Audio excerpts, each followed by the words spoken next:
As some of you know, I am fond of the Christian author Philip Yancey. And while it is his writing that has kept me buying his books, I confess it was his sermon titles that first drew me to his works. Titles such as "The Jesus I Never Knew," "What's So Amazing About Grace?" "Prayer, Does It Make Any Difference?" "Reaching for the Invisible God." These titles were captivating to me and led me to want to read his books. However, it was the first book of Yancey's that I owned that had the most surprising and perhaps the most disturbing title: Disappointment with God.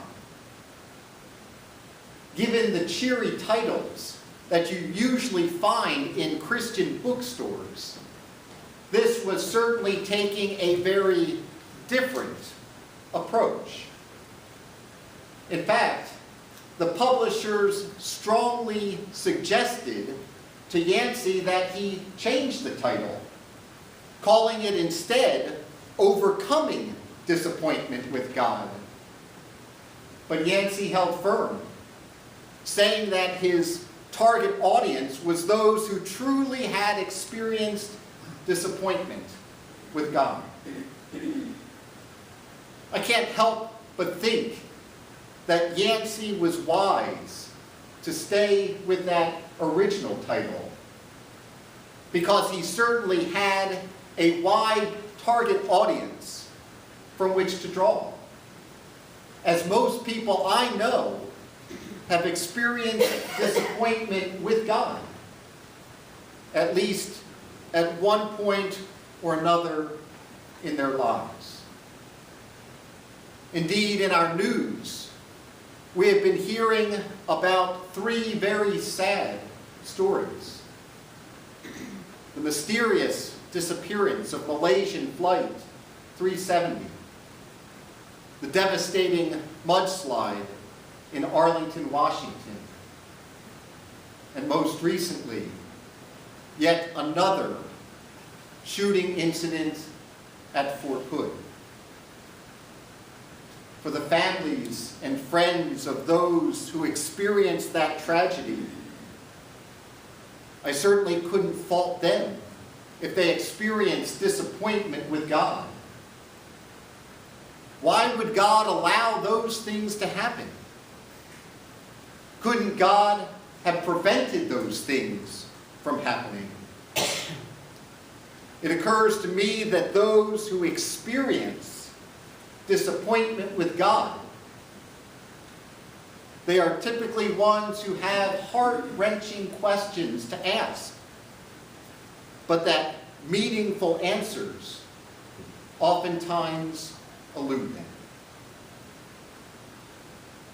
As we turn to our gospel lesson for today, from the 11th chapter of John, we meet some other people who experience disappointment with God, who also ask those heart-wrenching questions. John begins the story by telling us that Lazarus, a friend of Jesus, the brother of Martha and Mary, is sick. Because they knew Jesus so personally, we are told that the sisters sent a message to him. "Lord, he whom you love is ill." No doubt they thought that this would get Jesus immediate attention. After all, Jesus had gone out of his way to heal perfect strangers. Certainly he would come running for such a dear friend. But as we heard, that is not the way that Jesus responded. Instead, John writes, Accordingly, though Jesus loved Martha and her sister and Lazarus, after having heard that Lazarus was ill, he stayed 2 days longer in the place where he was. Jesus delayed, and Lazarus died. In fact, by the time that Jesus finally made his way into Bethany, we are told that Lazarus was in the tomb for 4 days. Having heard that Jesus had finally come into town, it was Martha who went out first to meet him. She stood before him, and this was the very first thing she said to him. "Lord, if you had been here, my brother would not have died." No doubt, there was a hint of disappointment in those words. After sharing a conversation with Jesus, Martha returns to her sister Mary. She lets her know that Jesus is calling for her. And so Mary then goes out to meet Jesus for herself. She kneels at his feet, and in a deja vu experience says, "Lord, if you had been here, my brother would not have died." In Mary's case, I suspect the disappointment was even greater. For while Martha was able to engage Jesus in a conversation about his power and about the resurrection, Martha simply broke down and wept, unable to control her emotions or her disappointment. Upon seeing this scene of intense grief, in which Mary was weeping, the crowd was weeping, and even Jesus was weeping, it led some to ask, could not he who opened the eyes of the blind man have kept this man from dying? The question is dripping with disappointment. Of course, Jesus could have kept this man, Lazarus, from dying, if only he had gotten there sooner.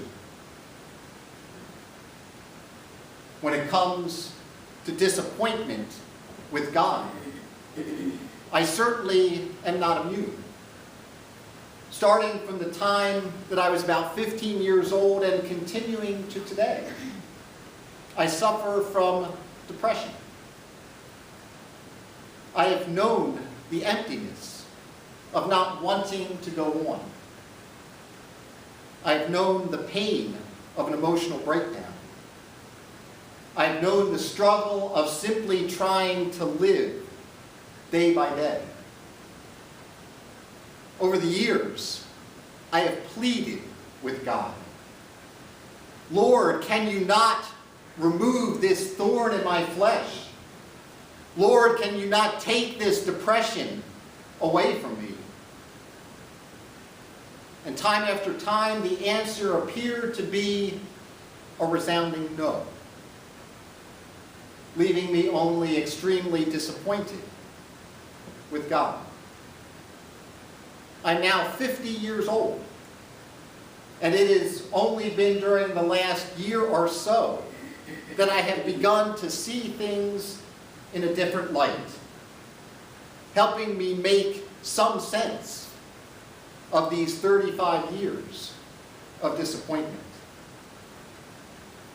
While I certainly would have never asked for depression, I have come to realize that it has kept me leaning on God, knowing that I could not do it on my own, knowing that it was his strength that was sustaining me. And I also now believe that it has made me a better pastor. For I am better able to minister to those who also know the pain of depression. I am better able to empathize with those who know disappointment with God. What Jesus shared with the disciples about Lazarus now resonates to me. This illness does not lead to death. Rather, it is for God's glory, so that the Son of Man, Son of God, might be glorified through it. And of course, as we return to our gospel lesson for today, that is precisely what happens. Jesus comes to the tomb where they had placed Lazarus. He tells them to remove the stone from in front of it. He calls out to Lazarus, and as John tells us, the dead man came out. And in that moment, death turned to life.